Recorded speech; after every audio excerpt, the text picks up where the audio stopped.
बिस्मिल्लाहिर्रहमानिर्रहीम। अस्सलामुअलैकुम रहमतुल्लाहि वबरकातुहू। लाखों करोड़ों दरूद व सलाम नबी करीम सल्लल्लाहु अलैहि वसल्लम पर और आपकी आल पर। आज बेटा हमारा टॉपिक है properties of correlation coefficient. Correlation coefficients measure the degree and strength of interdependence between variables. It is denoted by R. अब इसका जो न्यूमेरिकल आंसर है कोरिलेशन कोफिशिएंट का, वो बेटा दो बातें आइडेंटिफाई करता है। नंबर एक कि अगर उस न्यूमेरिकल आंसर का सिंबल प्लस का है तो वेरिएबल में पॉजिटिव रिलेशन है, अगर उस न्यूमेरिकल आंसर का सिंबल नेगेटिव है तो फिर इसका मतलब कि वो वेरिएबल में नेगेटिव रिलेशनशिप है।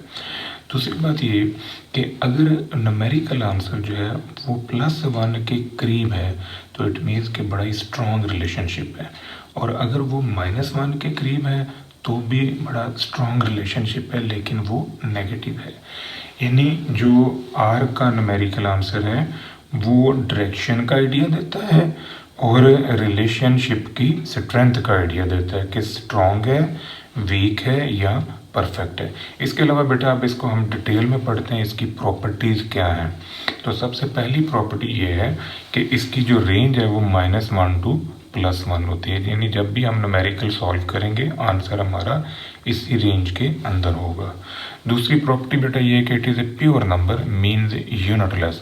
अब प्योर नंबर वो होता है जिसके साथ हम कोई यूनिट नहीं लिखते। अब ये बड़ी इंपॉर्टेंट प्रॉपर्टी है बेटा। देखें, किसी भी न्यूमेरिकल नंबर की अहमियत जो है वो यूनिट से जुड़ी होती है। देखें, मैं अगर लिखूँ 100 मैंने लिखा तो ये एक न्यूमेरिकल नंबर है, इसकी अहमियत कोई नहीं है। इसकी अहमियत बनेगी कब, जब इसके साथ यूनिट लगेगा।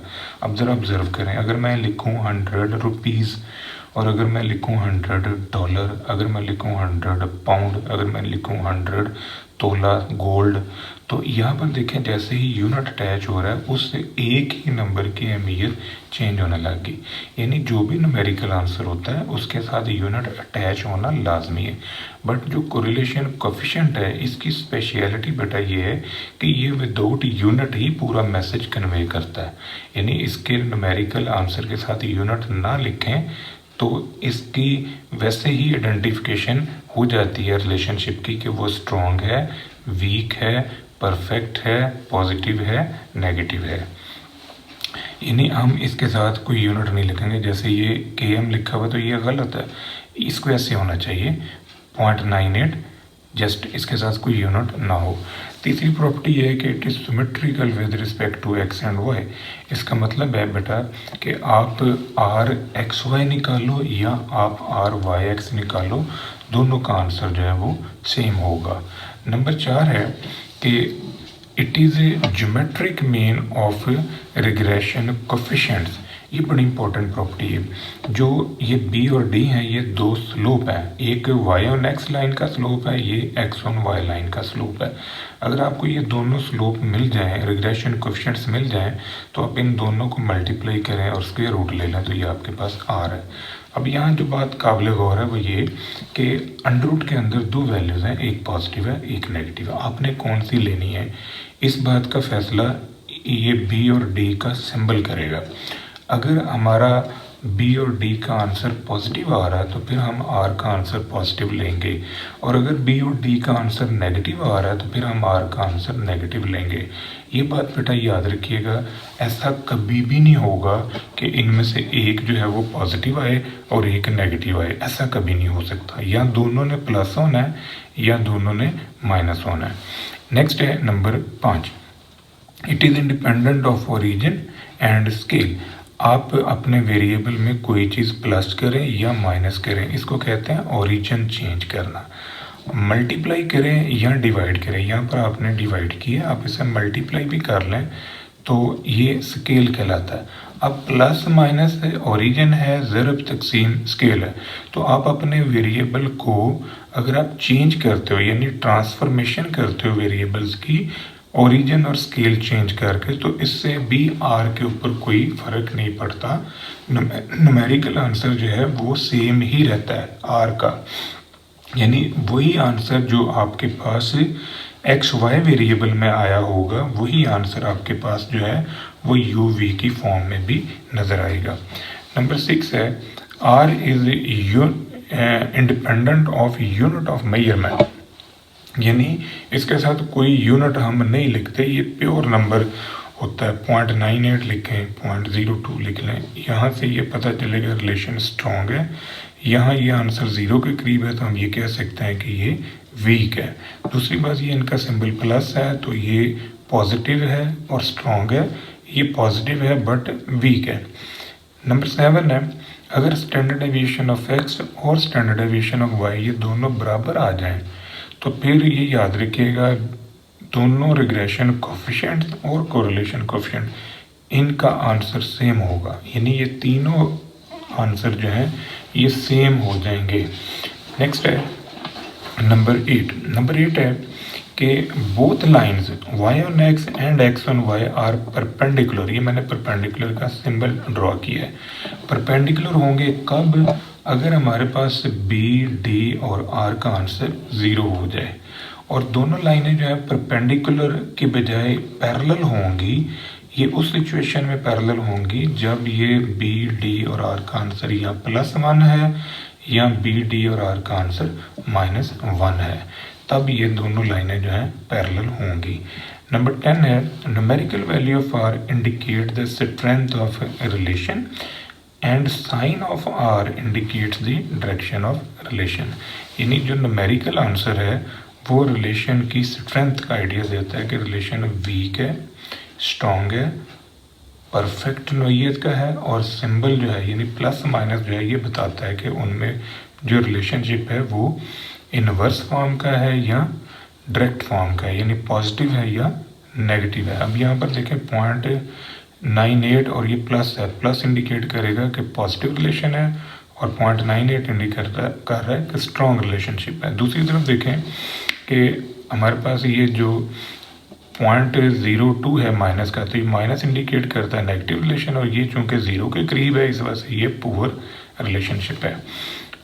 नंबर 11 है इफ़ r इज़ +1 तो इसे हम कहेंगे परफेक्ट पॉजिटिव कोरिलेशन, और अगर r का आंसर -1 है तो ये कहलाएगा परफेक्ट नेगेटिव कोरिलेशन, और अगर r का आंसर 0 है तो फिर वेरिएबल में लीनियर रिलेशनशिप फॉल नहीं कर रहा है, यानी कि दोनों वेरिएबल जो है वो लीनियरली इंडिपेंडेंट है, नो कोरिलेशन वहाँ पर होल्ड कर रहा है। देखें ज़रा यहाँ पर देखें बेटा कि x और y में इजाफा हो रहा है, ये दोनों वेरिएबल बढ़ रहे हैं और इनमें रेट ऑफ चेंज 2 का है, इनमें रेट ऑफ चेंज 5 का है, तो यहाँ पर r का आंसर +1 होगा। यहाँ पर देखें बेटा ये बढ़ रहा है 3 के फ़र्क से, यानी रेट ऑफ चेंज 3 का है। यहाँ पर कमी वाक़या हो रही है और ये कमी जो है ये 10 यूनिट के हिसाब से है, तो यहाँ पर जो r है ये -1 होगा। यहाँ पर x की वैल्यू बढ़ रही है लेकिन y जो है वो फिक्स है, तो ऐसी सिचुएशन में आपका r जो है ये 0 होगा। यहाँ पर लीनियर रिलेशनशिप जो है वो एग्जिस्ट नहीं कर रहा, इट मीन्स कि दोनों वेरिएबल जो हैं वो लीनियरली इंडिपेंडेंट हैं। मज़ीद देखें कि covariance between standardised variable is coefficient of correlation, ये बड़ी इंपॉर्टेंट प्रॉपर्टी है कि अगर दो स्टैंडर्डाइज्ड वेरिएबल हों। अब स्टैंडर्डाइज्ड वेरिएबल बेटा वो होता है कि जिसका ओरिजिन मीन से और स्केल स्टैंडर्ड डेविएशन से बदला जाता है, यानी ये जो आपने माइनस किया है तो यहाँ पर आप सिर्फ मीन ही माइनस करेंगे, मीन के अलावा कोई और रकम माइनस नहीं होगी, और स्केल जो डिवीजन आप कर रहे हैं वो स्टैंडर्ड डेविएशन से ही करेंगे, इसके अलावा और कोई नंबर यहाँ पर यूज़ नहीं होगा। ऐसे वेरिएबल को हम कहते हैं स्टैंडर्डाइज्ड वेरिएबल। तो ये जो दो स्टैंडर्डाइज्ड वेरिएबल हैं अगर हम इनका कोवेरियंस लें तो वो कोवेरियंस जो है वो r के इक्वल है, यानी उस कोवेरियंस का आंसर जो है वो कोरिलेशन कोफिशिएंट ही होगा। नंबर 13 है r is the positive square root of coefficient of determination. जो हमारे पास ये कोफिशिएंट ऑफ डिटर्मिनेशन है 0 और 1 के दरमियान इसकी रेंज है, तो अगर हम इसका स्क्वायर रूट ले लें यानी इसका जज़र ले लें, स्क्वायर रूट ले लें, तो ये हमारे पास r के इक्वल है। r जो है does not provide rate of change, ये बड़ा कंसेप्चुअल पॉइंट है। लेकिन जो जो रिग्रेशन का कॉन्सेप्ट है वहाँ पर एक वेरिएबल में जो चेंज आता है उसकी वजह से हम ये गेस कर लेते हैं कि दूसरे वेरिएबल में कितना चेंज आ रहा है, यानी वहाँ पर हमें क्लियरली पता चल रहा है। जबकि कोरिलेशन के अंदर हमें रेट ऑफ चेंज का कॉन्सेप्ट नहीं मिलता। कोरिलेशन कोएफिशिएंट जो है हमें सिर्फ दो बातें बताता है, एक कि वो रिलेशन पॉजिटिव है या नेगेटिव है, और दूसरी बात हमें कोरिलेशन कोएफिशिएंट बताता है कि वो रिलेशन जो है वो स्ट्रॉन्ग है, पुअर है या परफेक्ट है। यानी न्यूमेरिकल आंसर स्ट्रेंथ बता रहा होता है और जो न्यूमेरिकल वैल्यू का सिंबल है वो रिलेशन की डायरेक्शन बताता है। ये नहीं पता चलता कि इन दोनों वेरिएबल्स में रेट ऑफ चेंज की नोयत जो है वो क्या है। मसलन देखें बेटा, यहाँ रिग्रेशन के कॉन्सेप्ट में आप x की कीमत रख रहे हो, x की वैल्यू आप चेंज कर रहे हो तो y में चेंज आ रहा है। देखें x की वैल्यू आपने 1 रखी तो 6 आया, 2 रखी 10, 3 पे 14, 4 रखी तो 18। अब इनमें जो फ़र्क आ रहा है वो 4 का है। अब 4 जो है ये आपका रेट ऑफ चेंज है, यानी यहाँ पर हमें पता चल रहा है कि एक वेरिएबल में जो तब्दीली आएगी उसकी वजह से दूसरे में कितनी तब्दीली आएगी। जबकि यहाँ पर कोरिलेशन जो है ये बात नहीं बता रहा। यहाँ कोरिलेशन सिर्फ ये बता रहा है कि रिलेशन पॉजिटिव है और रिलेशन जो है वो स्ट्रॉन्ग है, रिलेशन नेगेटिव है और रिलेशन जो है वो पुअर है, क्योंकि ये 0 के करीब है। 15 नंबर प्रॉपर्टी है बेटा कि जो आपका R है ये फिशर्स कोरिलेशंस के लिए भी हम इस्तेमाल करते हैं, यानी इससे हम ये फिशर वैल्यूज जो है वो फाइंड आउट कर लेते हैं। यहाँ पर आप R की कीमत रखेंगे तो ये ZF की वैल्यू जो है ये हमें मिल जाएगी। ये थी बेटा प्रॉपर्टीज़ ऑफ कोरिलेशन कोएफिशिएंट्स। दो में याद रखिएगा। इंशाल्लाह अगली वीडियो के साथ फिर हाजिर होंगे। फी मान अल्लाह।